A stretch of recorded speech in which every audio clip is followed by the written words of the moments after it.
Today's scripture is found in the 11th chapter of Matthew, verses 25 through 29. The reading for today is found in the Voice translation of the Bible. I praise you, Father, sovereign of heaven and earth. You have revealed your truths to the lowly and the ignorant, the children and the crippled, the lame and the mute. You have hidden wisdom from those who pride themselves on being so wise and learned. You did this simply because it pleased you. The Father has handed over everything to my care. No one knows the Son except the Father, and no one knows the Father except the Son, and those to whom the Son wishes to reveal the Father. Come to me, all who are weary and burdened, and I will give you rest. Put my yoke upon your shoulders. It might appear heavy at first, but it is perfectly fitted to your curves. Learn from me, for I am gentle and humble of heart.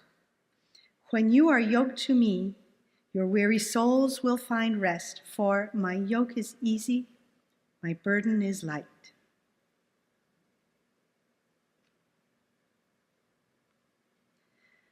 The quote for today comes from Sir John Lubbock, a British philanthropist, politician, and scientist. In 1894, he wrote, "Rest is not idleness. To lie sometimes on the grass listening to the murmur of water or watching the clouds float across the sky is by no means a waste of time."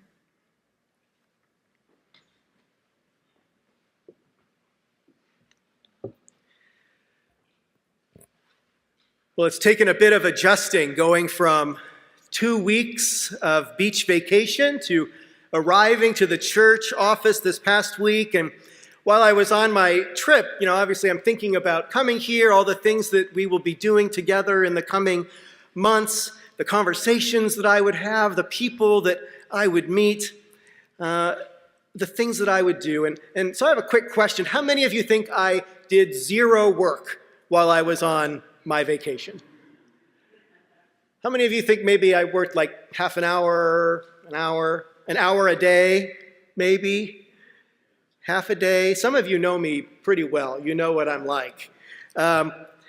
So actually, without Sally Huggins emailing me back at one point and writing, "Aren't you supposed to be at the beach?" I probably would have kept working. So thank you, Sally. So yes, I did work a little bit at the beach. We are conditioned in this world to value productivity at all costs. We carry our work and our worth in our pockets, in our phones, in our calendars. We often wear busyness like a badge of honor. We respond to every notification that dings. We check our phones the moment that we wake up, and often it's the last thing that we set down before we go to bed at night. And we feel that rest must be earned, justified, scheduled. But I'm not sure that is the message that God has for us today. Let's listen again to Jesus' words from Matthew 11.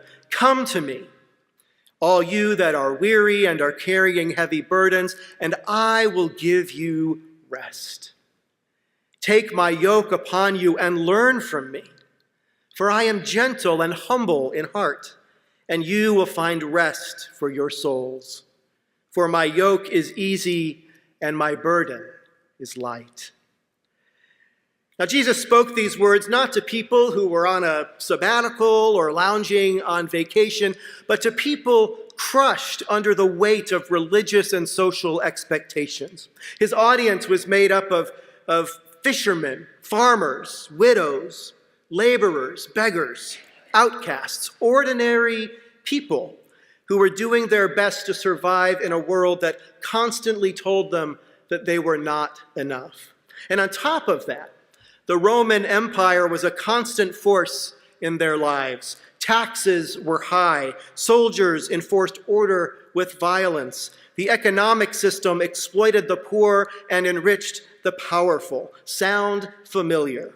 If you failed to keep up religiously or economically, you were left behind, shamed, or punished.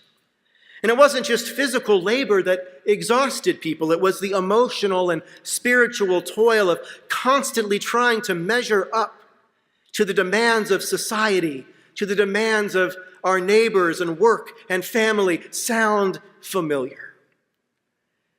Jesus saw this.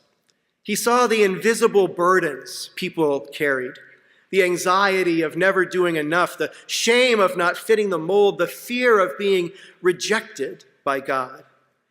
And it is into this reality that Jesus speaks. Come to me, all you who are weary and burdened, and I will give you rest. It was a radical promise, not just of better sleep, but of deep rest. Not just a break from the daily grind or a weekend off, but a kind of liberation. Jesus was inviting people into a fundamentally different way of living. It wasn't an escape from life, but a transformation of it. A shift from a life driven by fear, performance, and perfectionism to one grounded in grace, humility, and love. And this invitation is just as revolutionary today as it was then. We may not live under Roman occupation, but we are still burdened by systems that demand more than we can give. We live in a culture that measures our worth by productivity, busyness, and success. Our work doesn't always uplift us. Often it leaves us depleted, while also making us afraid to stop. We fear losing the very jobs that are exhausting us. Our calendars are overbooked, our minds overstimulated, our souls weary. We're worn out not just by what we do, but by who we're expected to be, endlessly efficient, constantly available, always striving. And we are worn out by the constant cycle of bad news that keeps us up late at night, fearful and afraid, uncertain and anxious. And while so many of us are stretched thin, the gap continues to widen. The wealthy gain more, while those who struggle are left to keep struggling. We are told to hustle harder, optimize our mornings, monetize our hobbies, stay connected 24/7. Productivity bros on social media advocate for drinking your food instead of taking time to eat it. Wearing the same black shirt so you don't have to make choices about the clothing you'll put on each day and take a few extra seconds to do that. Our ability to rest and the necessity of it is treated like a luxury for the privileged or an indulgence for the lazy or unmotivated. Even in our spiritual lives, we can fall into the trap of performing our faith, showing up, doing more, proving ourselves and just how good we are. And this sense of being right often affects our efforts to do right by others, to be in a position of love and acceptance that cares less about presence and compassion and more about appearances and perfection. We begin to confuse righteousness with reputation and service with self-importance. We highlight the length of time we have been associated with the church as if that is a mark of our spiritual growth. But believe me, I've seen people who have been in church all of their lives who have perfect attendance and perfectly closed hearts. The need to look like good Christians can eclipse the simple call to be with others in love, humility, and rest. And let me say that again.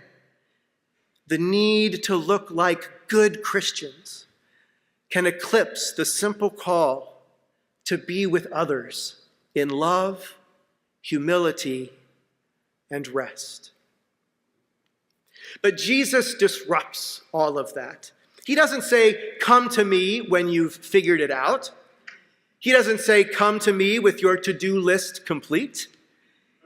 He says, come to me, all you who are weary. It is an invitation not to earn rest, but to receive it, to trust that your worth is not something you achieve, but something you inherit as a beloved child of God. And this is a countercultural message. In a world that says, do more, Jesus says, be with me. In a society that glorifies burnout, Jesus offers belonging. In a system that commodifies every minute of our lives, Jesus reminds us that our souls were never meant to be for sale. And so, into the exhaustion we feel in our lives, Jesus speaks his invitation. Come, rest. Be yoked to me, not to the empire, not to endless striving, but learn from me. For my way is gentle, and you will find rest for your souls. When Jesus talks about being yoked, by the way, he is not talking about eggs. That was the first joke of my senior ministry. How did it go? Thank you. Yoked. If this is a new word, I get it, I understand. A yoke is a wooden beam that is used to join two oxen, two beasts of burden together so they can pull a load in tandem. And the yoke spreads the burden and it keeps them walking in step. So when Jesus is saying, be yoked to me, he's offering to be in the yoke with us, to share the weight, to help us walk more easily, to show us that the rhythm of God is not toil without end, but grace, rest, and renewal. Tricia Hersey, founder of the NAP Ministry, writes in her book called The NAP Ministry, rest is a form of resistance because it disrupts and pushes back against capitalism, against white supremacy. We are not machines, she says. We are divine. Let's just let that sink in. We are not machines. We are divine, created in the image of a God who rested themselves at the end of a long day of creating. The NAP Ministry teaches us that rest is not laziness. Rest is not a reward for productivity. Rest is a right. It is sacred. It's healing. And it is essential to being human. When I found myself sneaking in emails on vacation, what was I really doing? I was listening to the voice of the world that says, you are what you produce. You are what others think of you. But the voice of Jesus says, you are beloved even when you stop. Rest isn't selfish, it's sacred. And yet many of us struggle to accept rest. Somewhere along the way, we were taught that our value is tied to doing, not being. But God's invitation isn't to do more. God's invitation is to be, to abide, to rest. So here's my question for us this summer. What if Colonial Church became a people practicing rest together? What if we reclaimed rest as resistance and as reverence for ourselves and for others in the midst of this very chaotic, very overwhelming world we are living in?